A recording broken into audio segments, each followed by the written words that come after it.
Hi, my name's Deborah Young. I'm the Vice Chair for the Program Committee of the Council of Lifestyle and Cardiometabolic Health, and I'm here with Kathryn Rexrode. Hi, I'm Kathryn Rexrode. I'm from Brigham and Women's Hospital in Boston, presenting research from my team that includes the Broad Institute, University of Massachusetts, and Brigham and Women's Hospital. So, Kathryn, tell us about your study. It's very interesting to learn that metabolites are associated with increased longevity among women, but also a set of metabolites that are associated with increased mortality.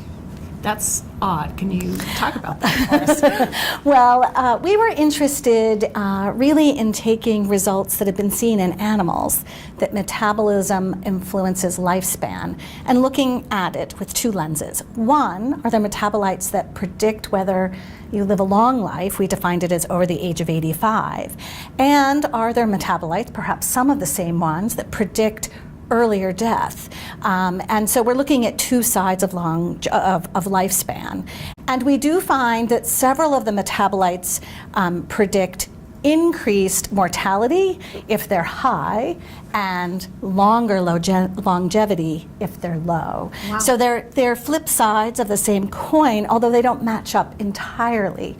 Some of the factors seem to be more strongly associated with longevity, living longer, and other ones influencing risk of death, particularly cardiovascular mortality.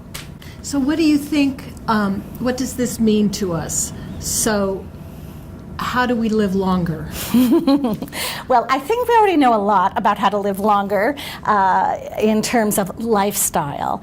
We know that physical activity and diet and body weight all play a role. What this research does is to try to look at the molecular markers that might reflect those patterns so that we have a signature as well as an inkling of exactly what pathways might be mediating that protection of those healthy factors, or how some of these adverse factors like eating a poor diet might actually translate through to influencing how long you live or your risk of death.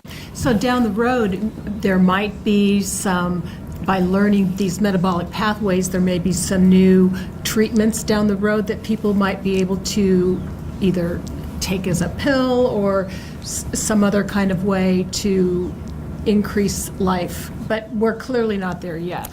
We're not there yet. I think the lifestyle knowledge we have still is true. Sure. And obviously figuring out how to do that is so much a focus of this conference. But it is true that if we understand certain metabolic pathways have an influence on longevity, we might be able to exploit them with certain kinds of drugs or medications that might block some of the detrimental effects that we have. So what's your next steps? We look forward to taking these results and testing them in other populations. Great. This was a study of women, and we look forward to looking at whether these profiles are similar in men. They build off of some work in the Framingham Heart Study that was both men and women, so I expect that to be true.